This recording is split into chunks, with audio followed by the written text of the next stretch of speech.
Hi friends, today special ஒரு lunch box ரெசிபியாக பார்க்கலாமா? நம்ம கேரட் பொரியலை குழந்தைங்களுக்கு கொடுத்தா சாப்பிட மாட்டாங்க. அதுவே இப்படி செஞ்சு கொடுத்து பாருங்கள், டேஸ்ட்டும் சூப்பராக இருக்கும், ஹெல்த்தி கூட. அது எப்படி செய்கிறதுன்னு பார்க்கலாம். அதுக்கு முன்னாடி சேனலை சப்ஸ்கிரைப் பண்ணாதவங்க சப்ஸ்கிரைப் பண்ணிக்கோங்க. வாங்க வீடியோக்குள்ளே போகலாம். அதுக்கு ஒரு பேனில் 2 டேபிள் ஸ்பூன் எண்ணெய் விட்டு 1 டேபிள் ஸ்பூன் கடலைப்பருப்பை லைட்டாக வறுத்தெடுத்துக்கலாம். இது கூடவே கொஞ்சமாக கடுகும் சேர்த்துக்கலாம். கடுகு நல்லா பொரிஞ்சதும் நறுக்கி வச்சுருந்த ஒரு பெரிய வெங்காயத்தையும் சேர்த்து நல்லா வதக்கி விட்டுக்கோங்க. இது கூட கொஞ்சமாக கருவேப்பிலை, கீரி வச்சுருந்த 2 பச்சை மிளகாவையும் சேர்த்து வதக்கிக்கலாம். இப்போ வெங்காயம் பச்சை மிளகாய் நல்லா வதங்கினதுக்கப்புறம் அது கூட இந்த மாதிரி துருவி வச்சுருந்த 4 கேரட்டையும் இது கூட சேர்த்து நல்லா வதக்கி எடுத்துக்கோங்க. இதுக்கு தேவையான அளவு உப்பு சேர்த்துக்கலாம். கேரட்டு நல்லா வதங்கட்டும். ஒரு பவுலில் 3 முட்டையை உடைச்சி சேர்த்துக்கலாம். இது கூட கொஞ்சமாக மஞ்சத்தூள், 1/2 டேபிள் ஸ்பூன் மிளகாய்த்தூள், கொஞ்சமாக பெப்பரும் சேர்த்து நல்லா பீட் பண்ணி எடுத்துக்கோங்க. முட்டையை இந்த அளவுக்கு நல்லாவே பீட் பண்ணி எடுத்துக்கோங்க.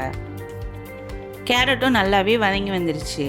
இப்போது இதை ஓரமாக தள்ளி விட்டுட்டு இதில் கொஞ்சமாக எண்ணெய் விட்டு நம்ம பீட் பண்ணி வச்சுருந்த முட்டையை இது கூட சேர்த்து நல்லா கைவிடாமல் கிண்டி எடுத்துக்கோங்க.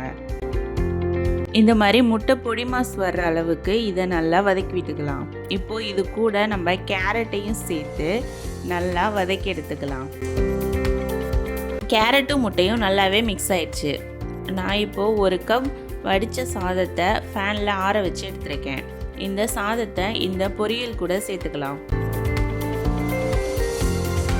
சாதத்தை சேர்த்து நல்லா மிக்ஸ் பண்ணி விடுங்க.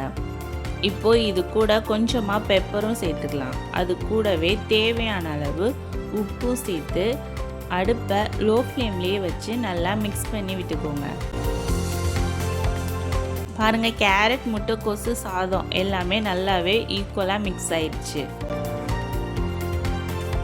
அவ்வளோதாங்க. இதுக்கு மேலே கொஞ்சமாக கொத்தமல்லி தழை தூவி சர்வ் பண்ணிங்கன்னா அட்டகாசமான டேஸ்டியான ஹெல்த்தியான கேரட் சாதம் ரெடி.